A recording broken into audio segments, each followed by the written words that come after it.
Good morning, everyone, and welcome to this virtual ribbon cutting for Argyle Gardens. My name is George Devendorf. I'm the Executive Director of Transition Projects, and we are honored to have you here with us this morning. So today we're really going to try to accomplish three things. It's a bit of a mashup. If we can go to the next slide. We are going to do really three things. One, we are going to try to celebrate 5 years worth of effort that has culminated in what we call today Argyle Gardens. Secondly, we're going to try to review some of the lessons we've learned along the way in the hopes that those might be useful to anyone considering a similar path. And finally, we're going to try to say thank you as best we can to the myriad folks, many of whom are on this call here this morning, for all of their efforts in making this possible. So those are our goals. We're going to try to accomplish them in about the next 40 minutes. And what you see on your screen now is a rough outline of how we're going to try to do that, hearing from different individuals who played really critical roles along the way. Next slide, please. So in terms of why Argyle Gardens, thinking back 5 years ago when this conversation within Transition Projects began, we were faced then, as we are today, with a really fundamental conflict. And that is, as an agency whose mission it is to help people end their homelessness, get back into housing, and then be successful in that housing, we come up against every day the fundamental reality that there is not enough deeply affordable housing for the people that we serve, not even close. So in deciding whether or not as an agency we wanted to get directly engaged in trying to help fill that deficit around the availability of deeply affordable housing, we had to ask ourselves a really simple question, but also a really sharp question. What were we going to add to the equation? Could we propose a viable new approach to the current toolbox that would promise to do things either more cheaply, more quickly, or perhaps in a more replicable way? In other words, what were we going to bring to the table? So we weren't sure how to answer that question, but we knew who to go out to help us answer that question. So we pulled together what I would call our dream team. We went out to Robin Boyce at the Housing Development Center. We went out to our friends at Holst Architecture, at Waltz Construction, at Mods PDX. We even enlisted Carter McNichol from SOJ here in town, used him as a sort of third set of eyes. And together, we came up with an answer to that question. And that answer to that question was yes. And what yes looked like came to be known as LISA, or the Low Income Single Adult Housing Concept that today is represented by Argyle Gardens. So next slide, please. What I'd like to do is just mention a few of the key attributes of what we think we accomplished. Again, this is a new project, just opened about a month and a half ago. But this is what we think we've accomplished, and you'll hear more about many of these things, particularly during the Q&A session that we're going to get to in a few minutes. And so I'm just going to highlight a few. One is we are really striving to reduce upfront costs, construction costs. And we think we've done that primarily through the use of shared amenities within the development. Second, we wanted to really get at lower overtime costs, which we think we'll do, and we're projecting to do, again, due to the shared amenities, but also just the small physical size of the housing units themselves. Third, and really importantly, we wanted to get to not just affordable rents, we wanted to get to deeply affordable rents.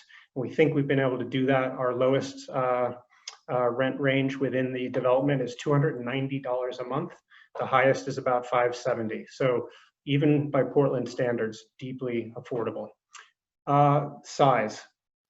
Argyle Gardens is small. The living areas are small.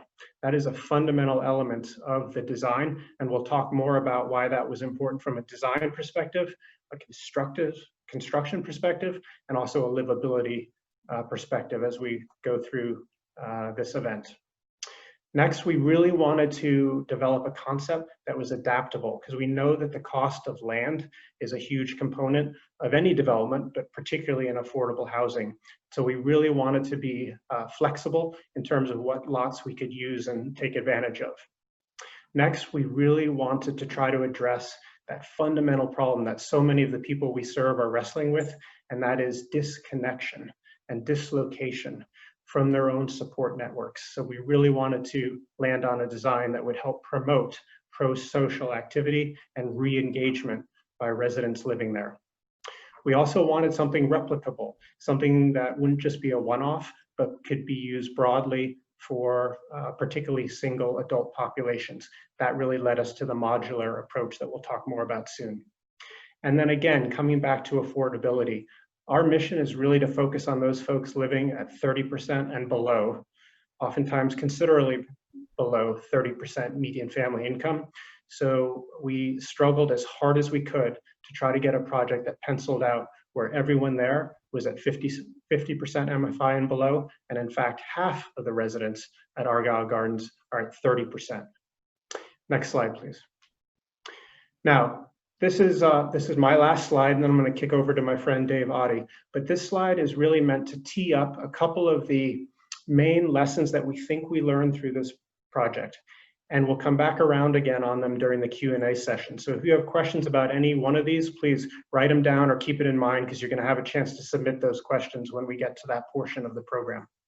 First, this program and this concept is innovative, but it's innovative in the sense of we took an old idea and dusted it off, right? So single room occupancy is a well-known housing format. It was quite popular in the last century, but what we know is in the last quarter of the last century, our country pivoted hard away from SROs as a form of cheap, naturally occurring affordable housing for single adults. And that punched a hole in the housing options available to those populations across the country, including here in Portland. So what we wanted to do is refresh that concept and make it most useful in the Portland context, particularly in our case, for people coming out of homelessness. Second, we learned that in proposing an idea like this, we were going to have to confront some conventional wisdom and reset some expectations, particularly around things like benchmarks that traditionally have been seen as a thumbs up or thumbs down on a particular housing approach or concept, like cost per square foot. We also, I think, found that we were discussing amongst ourselves and with colleagues in the affordable housing space, what constitutes decent, affordable, permanent housing in our country. And oftentimes that debate settles around whether or not it's okay for, in this case, very low income renters to have to share certain amenities, or should everyone have all amenities within their unit, integral to their unit. And that is a lively debate. And I think through the description you'll hear today, you'll see how we came out on that question. And finally, innovation. A lot of folks talk about innovation. A lot fewer folks go ahead and try to actualize those innovations, because fundamentally it's hard. It's really, really hard. When you are proposing things that are unfamiliar, when you are swimming upstream, sort of against the current, you will encounter resistance. And so we'll talk today about some of what that looked like, from zoning and coding and permitting and even wage level determinations. We found all of the possible challenges and obstacles along the way. I'm proud to say that we were able to overcome them, but it was fairly intense. Next slide, please. So now it's really my pleasure to introduce my colleague and my friend, Dave Oddie, principal at Holst Architecture, to talk a bit about the design element that underlies Argyle Gardens. Dave, over to you. Thank you so much, George. It's a pleasure to be here, and I can't be more thrilled to be celebrating the opening of Argyle Gardens. Sometimes a project that we weren't sure if it was going to make it, but we stuck it out, and here we are, and now we get to see people moving in. A few things I wanted to touch on that add to what George was saying about the design of the project is this idea of the SRO, which George coined SRO 2.0. And really what that means is finding what the right scale is for people to live together in a productive and communal way. And you know, Tony Bernal at TPI has spent a lot of time thinking about co-living and co-housing models.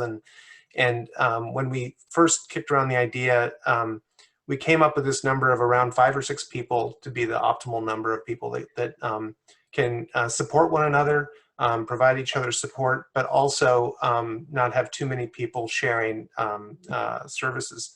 That also tied very nicely to what we see in the zoning code about what is an allowable dwelling unit of having up to 6 people maximum, or 6 bedrooms, I should say.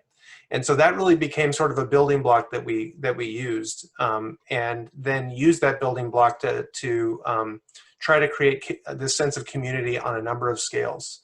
So you have community on the scale of this unit where everybody shares a communal living space and bathrooms of 6 people. And then there's a larger scale of the site development itself, where we have 72 people total on the parcel. That is a good number for folks living together in that community. And then there's the community of Kenton, and a neighborhood that was so supportive of this idea and was along every step of the way with us in coming up with what the design of Argyle Gardens would be. So really community on a number of scales. And then we really wanted to find something that threaded the needle both for permitting and for zoning, so that we have something that could work all across the city and essentially all across the region.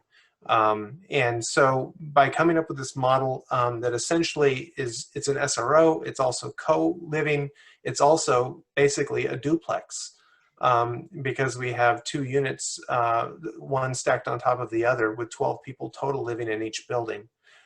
Which allows this building, this typology then to fit on any site in the city that would allow a duplex, so that we can really start to make a difference in that whole land cost issue, and change our framework of what we see as affordable housing. And then there's the issue of modularity. So deciding to go modular was a big one that we made early on. I've been wanting to do a modular project for the last 25 years of my career, and I'm so excited to have been able to team with Walsh and Mods PDX to get this done. What modular allows us to do is come up with a kit of parts that can be used all across the state and all across the region, so that we can really cut down on construction time on the site.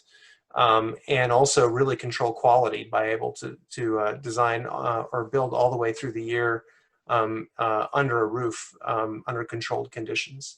So that was a huge win for us. And then replicability. You know, the great part about this typology and this kind of kit of parts is that while it can be used anywhere, it can also be changed to fit anywhere. So while the kit of parts remains the same, how we make it look and how it fits into its context can vary depending on where we're doing the project. Finally, lessons learned, really back to what George said, that when you're innovating, you have to have a lot of patience and perseverance, and you have to have a ton of teamwork. And so without the right team, it can be really hard to do things differently than how people are used to doing them. And we had a great team on this project. Next slide, please. So some hard facts about the project. We have 72 units, or 72 beds, as I like to say. We really are focusing on the cost per bed and the cost per person that has made this such a successful project. There are 3 overall buildings that have the SRO model in them, and then 1 large building that has very small, 36 very small studios in them. And when I say small, I mean small. The studios are 218 square feet. That includes a kitchen and bathroom. And the SROs, which you see pictured here, are about 110 square feet each. And then every 6 SROs shares a communal space and 2 bathrooms. Overall, we have just over 14,000 square feet of space for private space for people to live, and then just over 10,000 square feet of common space for everybody to come together. So those are the numbers, but really the special part about this project are the people and about this place we're creating for folks in a different way. So thank you for letting me be a part of this great project. That is a great segue, Dave. Thanks so much. So let's meet two of the folks who are actually living on site, two of our earliest residents to move into Argyle Gardens, Delia and George. Can we play a short video?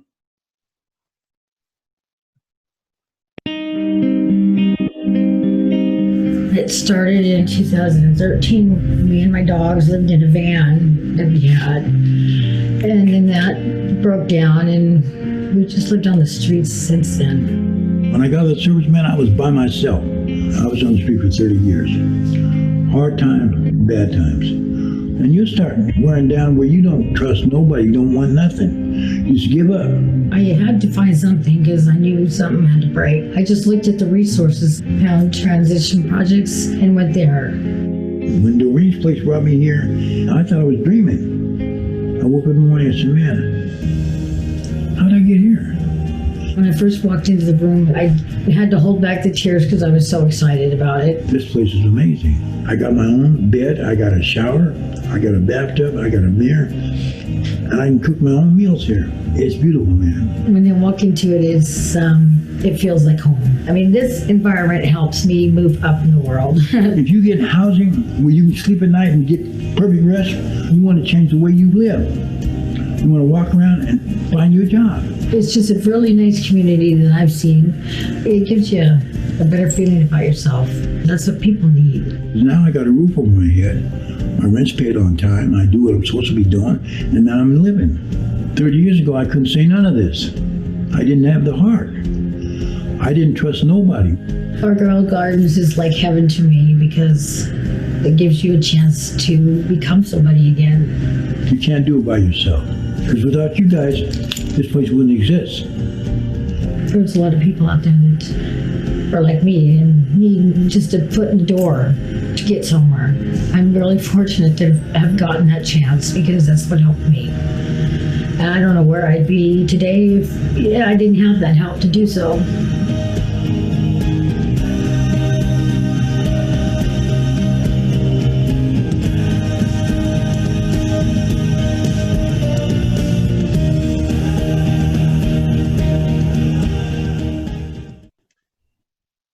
So that is an incredibly, I think, powerful testimonial to why all the effort we're talking about today ultimately is worthwhile. Yeah. So Dave just gave us a perspective on some of the design elements that we think stand out and might be valuable to a wider audience. Now we want to do the same thing, but really focusing on the construction side. And so with that, we've invited our colleague and friend, Ed Sloop from Walsh Construction, to come and talk to us a bit about that. And Ed, as I'm sure he'll say, is representing multiple friends and colleagues on Team Walsh that have worked tremendously on this project to bring it to fruition. So with that, Ed, it's all yours. Thanks, George and Dave. And yes, I am honored to be speaking on behalf of Walsh and all of our friends and family and partners today. Number one on the list here is that Walsh is focused on projects that contribute to our community. And you may ask, what does that have to do with construction? And it has a lot to do with construction because these projects are difficult. They take a lot of passion and a lot of commitment.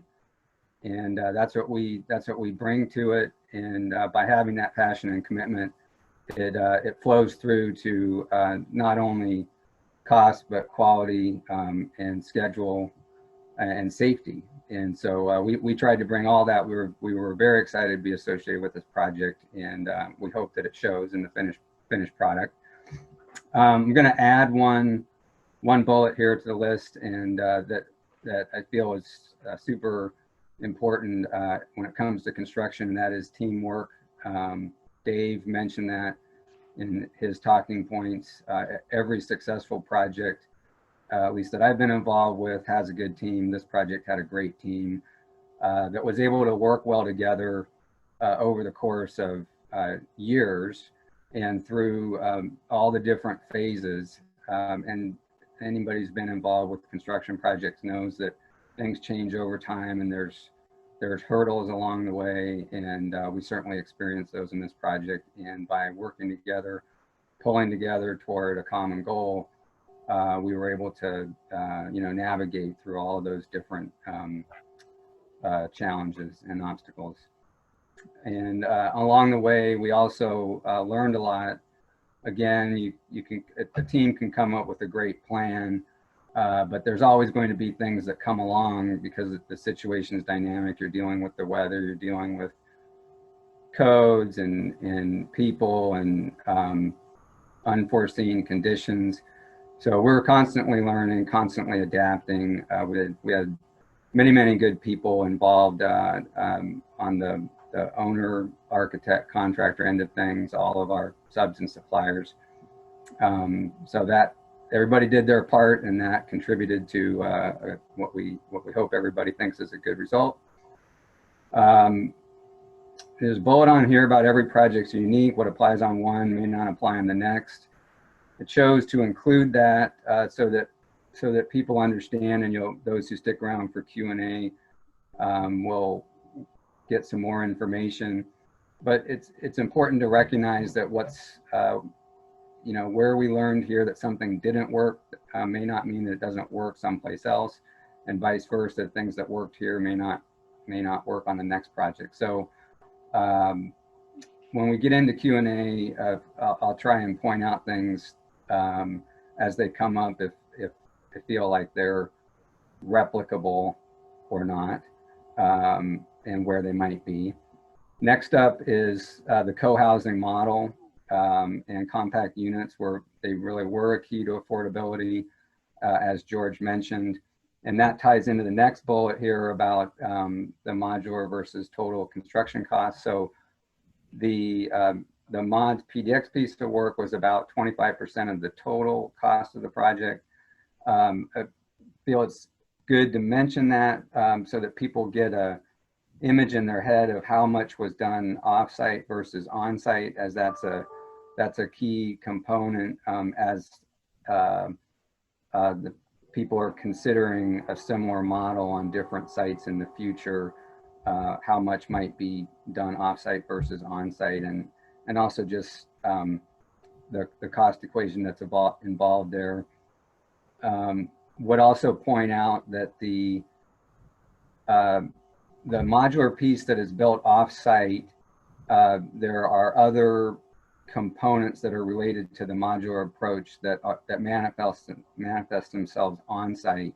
An example would be the foundation. So you have a different foundation for a modular project than you do for a typical stick frame slab on grade project, and that foundation actually costs a little bit more. So the point here is just to help provide some insight into some of the differences, and also some perspective on how much is done offsite versus onsite.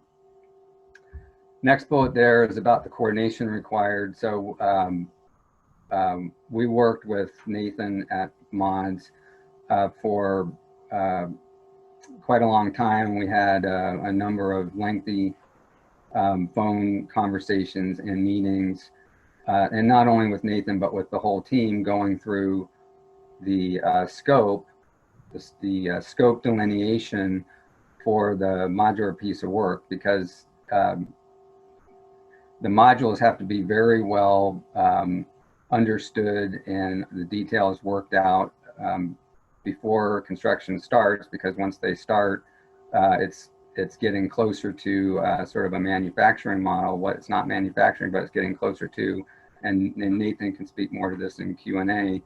But we wanted everybody to be very clear on what their roles were, when things needed to get done, what all the specific details were, and so that resulted in considerable amount of coordination. Next slide, please. During the course of pre-construction and construction, this goes back to the learning thing, we realized through an iterative process of refinement that some things would be better done on site versus modular, and vice versa. There were things that we originally figured would be modular, and then ultimately we did on site. And so we were constantly trying to decide, well, which bucket should that go into, and I think we ultimately got that right. And then the last bullet here is about, this goes into the affordability thing that George was talking about. This project has a very, very good, very low price per bedroom.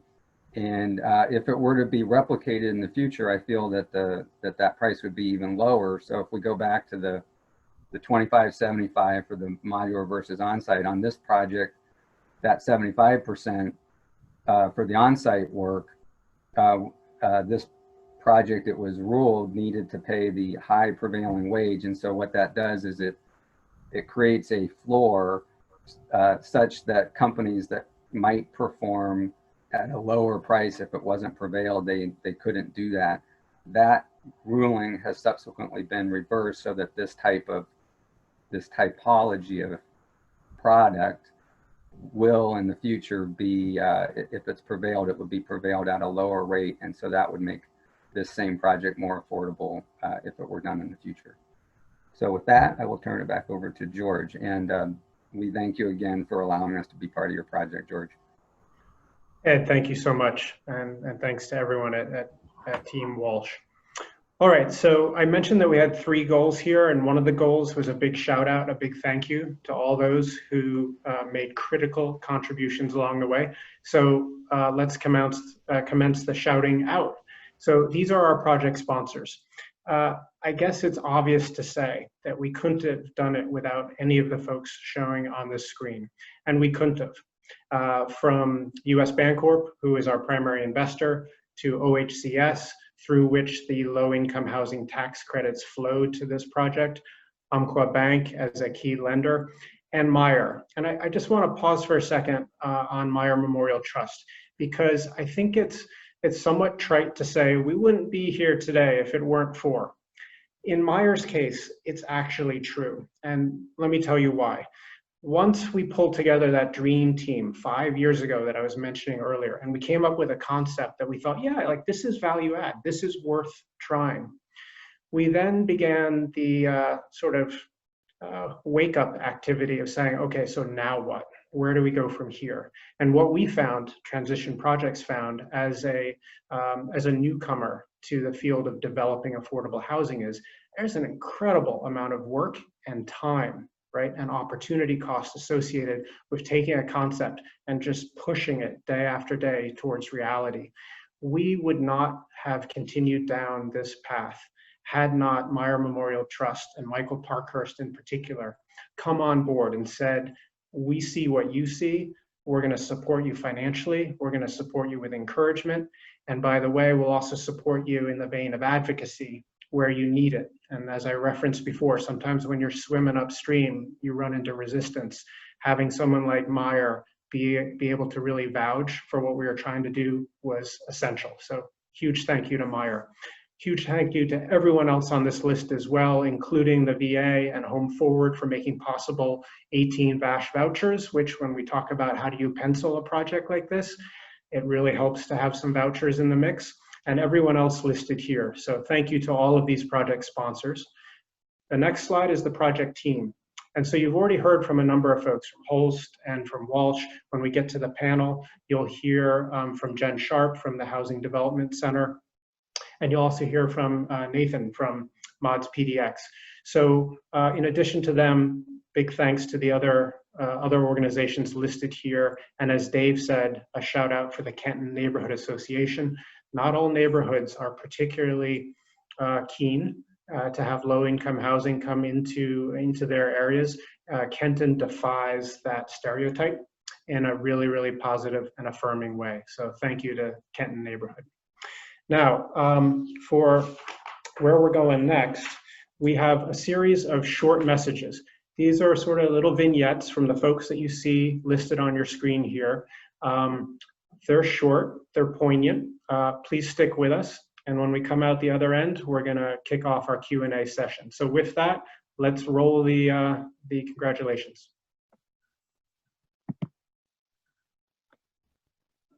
I'm honored to have this opportunity to lend my support to transition projects because our team is incredibly effective in multiple areas where much more help is needed.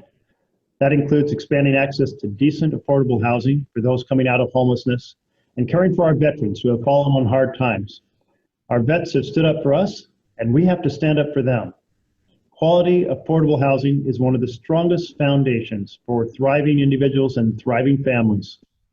That's why, from my early days working on affordable housing in Portland to my time in the state legislature and now in the U.S. Senate, I pushed for the policies and the funding needed to create a decent home and a decent community for every family in need. All of you at Transition Projects are deeply engaged in that mission. Just look at what you've accomplished with your newest project in North Portland. Thanks to the co-housing approach that you've embraced, you've been able to achieve rents below $300 per month at a time when rising rents are far outpacing people's incomes. Way to go. Hello, this is Margaret Salazar, Executive Director of Oregon Housing and Community Services. Congratulations from all of us at OHCS for making Argyle Gardens a reality. We could not be more excited about this innovative project that is coming online at exactly the right time to make such an amazing impact in our community. Thank you so much for all your hard work, and again, congratulations. On behalf of Meyer Memorial Trust, I'd like to congratulate Transition Projects and the entire team involved in completing Argyle Gardens. It's a terrific addition to the neighborhood and will be life-changing for the residents that live there. Hello, I'm Sam Chase, Metro Councilor for District 5, where Argyle Gardens is located. This is such an honor to be part of this project. I'm so pleased that Metro was a financial sponsor in this project. And when we have transit and housing located closely together in more dense projects like this, 71 units, that makes a big difference in reducing congestion and traffic and provides opportunities for people to reduce their transportation costs at the same time. In addition to all of the benefits of good infill housing located near transit, this is also a remarkable project because it's really driven down the cost overall of housing units. That's something that's very important for us to do as we try to really maximize the efficiency of our tax dollars that are going into housing projects. So I thank Transition Projects. I thank the neighborhood that has really embraced this wonderful project, and look forward to continuing this great work and more, and having a vibrant, wonderful new addition to one of our communities. Okay. On behalf of Walsh Construction, I'd like to congratulate Transition Projects on the completion of Argyle Gardens. Walsh is honored to have been part of the team, and we're very happy to see 72 new affordable homes put into service for TPI's clients. I'm Ryan Patel, a board member with the Kenton Neighborhood Association. Congratulations to Transition Projects and their partner organizations for the completion of Argyle Gardens. What a beautiful and vibrant space, one that many will be proud to call home. We look forward to welcoming the residents of Argyle Gardens into our community. On behalf of the Kenton Neighborhood Association Board, welcome to Kenton.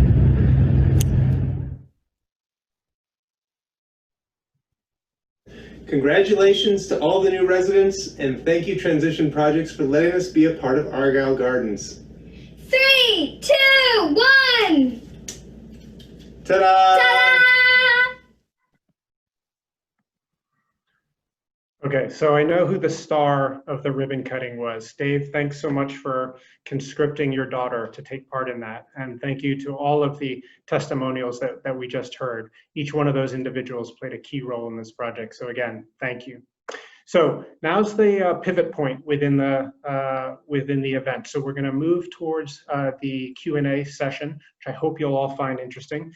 If by any chance you're not able to stick around for that, I just wanted to say thank you for coming. And if you want to learn more about Argyle Gardens and the LISA concept, please visit our website. The address is showing on your screen now. You can also learn about the other work that Transition Projects pursues on behalf of people experiencing homelessness in our community. So with that, I wanted to hand over to my colleague, Tony Burnell. He is our Senior Director of Public Policy and Funding, and in his spare time, our resident in-house housing developer. So Tony, over to you. All right. Good morning. So I'm really happy to moderate this panel today. To ask a question, please type your question into the Q&A box that's at the bottom of your screen. We'll get to as many questions as we can. Argyle Gardens was a labor of love for us, and it was also a very challenging project that sought to be both innovative and cost efficient. As George talked about, the first group to take a chance on LISA or Argyle Gardens was Meyer Memorial Trust back in 2016, when they offered seed funding for projects that tackle cost efficiencies and affordable housing. Our commitment to Meyer, which really became part of the ethos of this project, was that we would share what we learned with the public. So we're really excited to do that today for you. It's a pleasure to welcome some of the members of our development team to answer your questions about the project. So I am pleased to welcome Nathan Young. Nathan is the CEO and principal builder at Mods PDX. Nathan took near heroic efforts to make this project work. Next up, Jen Sharp. Jen is the senior construction project manager for the Housing Development Center. Jen was the heart and soul of Argyle Gardens and the person responsible for keeping us all in line, which she mostly did. Ben Ott. Ben is an associate at Holst Architecture and an extraordinary architect who made this project so functional and frankly pretty. And Ed Sloop is coming back from Walsh Construction. No one worked harder to drive down the cost of Argyle Gardens than Ed. So thank you, all of you, for joining us. And I'm going to start by asking the first question. So to Jen or Ben, what kinds of challenges or opportunities did code present for Argyle Gardens? I can go ahead and take that one. So Dave had kind of touched on a little bit with the zoning. We had to walk a fine line between doing kind of a duplex development and then also an SRO type. So that kind of had to, in terms of zoning, it was more of the duplex. And then once we got to the building code, it was, we wanted it to be seen a little bit more like a SRO. So those two don't always overlap, but we kind of got them to. And then the other main thing for the code was when we initially went to the state for the modular build, the studio buildings. The units are pretty small, a little over 200 square feet, and they were actually too small in the eyes of the state. But the city of Portland is comfortable with that size and has done that size building before. So we ended up being the first modular project to get permitted directly through the city of Portland, which was a new process for everyone involved. Great, thanks, Ben. Next question coming in. Can you speak to the MEP systems used on the project? I see some rooftop solar PV. What do monthly energy costs look like for the residents? I can take that. Excuse me, just quickly. I think we're still taking what we've made off of the solar and trying to meld that with what the costs might eventually be to the tenants. But at this point, the solar is serving the common spaces. I'll let Ben talk to the mechanical systems that are inside the units themselves. Yeah, so within the units, there's no air conditioning, but every bedroom and living room and studio has a fan, operable windows, and then there's a heat pump system in the corridors that does provide a little bit of cooling to the units. And then there's a cove heater in each of the units that provides heat. Great. Question from Councillor Sam Chase. What would you do differently the next time around to reduce cost and or make the process more efficient? I can answer that one, and I can answer for the whole team, is to being able to do the same thing again, the same project again. The replicability is what makes modular cost efficient. And so now that we've cracked the nut with these two building types, the opportunity to literally build this project again is the simplest answer to that question. Nathan or Ed, so the permitting process for Argyle Gardens was not typical. And Argyle Gardens, as Ben mentioned, became the first modular project that was permitted by the city of Portland, when modular construction is usually permitted by the state. Can you talk about some of the challenges you had with permitting? I'm actually I would defer that one to Nathan and Dave, probably. And I'll add 2 cents if it's appropriate. Yeah, I'll take that one, Tony. This is Nathan Young. We were expecting that the whole project would go through the state of Oregon, but like Ben said, there was some issues with the state, and so we had to get the city involved. And at first, we were a little tentative because we're not used to having the city involved in our modular process down in our facility. But actually, the city of Portland was really good to work with once it got going, and we got the inspectors in there. It always takes a little bit for them to kind of figure out how the process works, but I would have to say that it was a very pleasant process once we got into it and everybody figured out how it was going to work and how the boxes go together, and the structural portion as well as the mechanical, electrical, and plumbing. Great, thank you. And Nathan was very gracious about kind of going out of his comfort zone there. I just add that he's used to working with the state inspector, and you know, when it became apparent that it was going to be the city, he got on board. So we appreciated that, Nathan. There is a comment from Ann Malone from US Bank who says she would be very happy to work with us on Argyle Gardens too. So she's just putting that out there. Question, how many residents have moved in so far? I believe we're at about 67, so very close to full lease up. A question for George.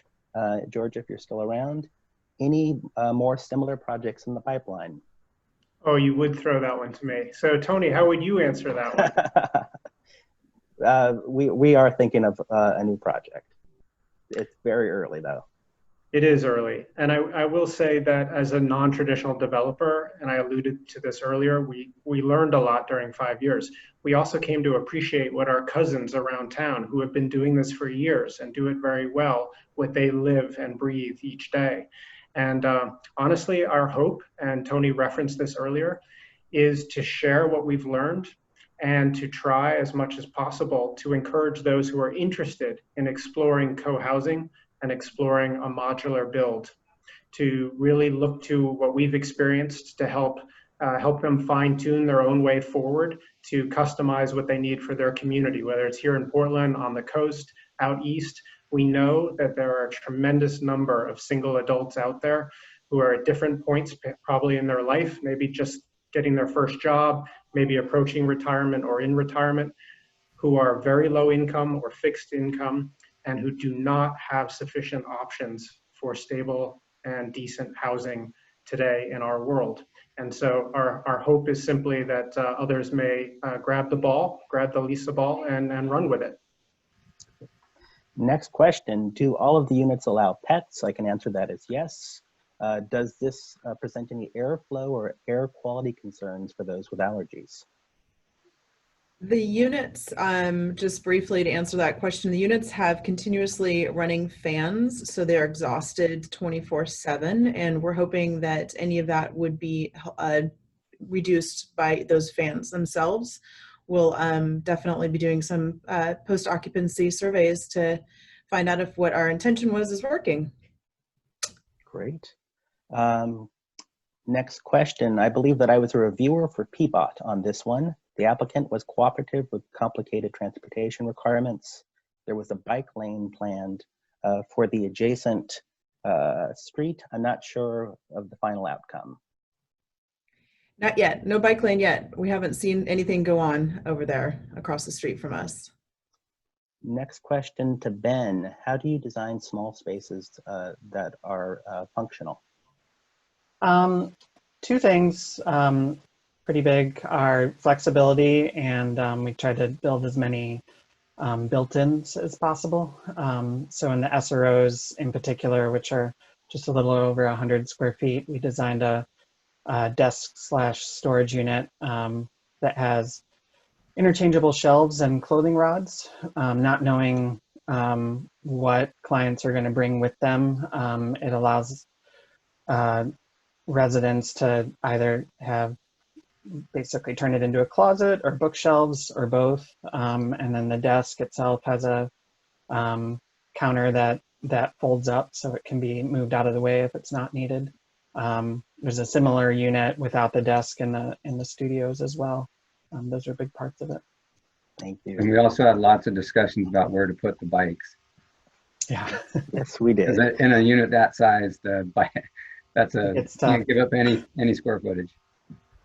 With Argyle Gardens being North Portland, a historically Black part of the city, and Black Portlanders paying more of their income on rent, how will this project and projects like this in the future work to bring equity in housing? So I can speak to that. Equity was really a central concern of this project, both in the construction and who participated in building the project, but also who was going to live there. So we have set some very aggressive goals around who lives in Argyle Gardens. Our expectation is that 41% of the folks living there will be people of color. It looks like we're going to be on track to achieve that outcome. We want to make sure that not only is there access to Argyle Gardens, but that people are having a successful stay there, and that it's a place that's meeting their needs. So we're paying a lot of attention to that, but we need to continue to do more in that area. Next question, what are the social supports for the community, and how does the common space help support those programs? Anyone want to take that besides me? Go for it, Tony. All right. Definitely you, Tony. Sorry. Take a deep breath. It's you. The community is a big part of Argyle Gardens, and so we knew that we, with the small spaces and the units, we knew that we had to create a lot of common spaces, and we have the advantage of being on a little more than an acre of land, so outdoor space played into that. A community room played into that. We wanted to really create a lot of gathering spaces where people could come together. So that was key. We also built in resident services to our operating budget, which is pretty rare. It's really hard to do because it's not inexpensive, but we thought it was really key to making the community work. Hey, Tony, I think also highlighting in the SRO buildings, the kitchens, those are great places for people to gather. Absolutely. For Nathan, what kinds of construction projects are ideal for modular construction? Yeah, I mean, we work on a range of projects. I would say, kind of playing off of what Jen already said, I mean, projects that are going to be reproduced again make the most sense. We've been at it for 10 years and we've yet to see a project be reproduced again, which is really where you would have the opportunity to get some benefits and work on the lessons learned from the project, as well as having a similar team on the project. I would say the projects that work the best tend to be the ones where we have a really good team and everybody's working together, because it does take a lot of coordination to be able to make one work. Thank you very much. So we're going to need to wrap up now. We'll continue to answer some of the questions in chat if we can. Any last words from our panelists? Thank you, TPI, for letting us be part of this team on behalf of HTC. Yeah, thank you. They're really the greatest team. So appreciate all of you participating. All right, and that's going to close out our event today. So please do stay in touch. We've got some links. Would love to stay connected to you. Please do come to our website and learn more about Argyle Gardens, and thanks for being a part of this event today. Thank you, everybody.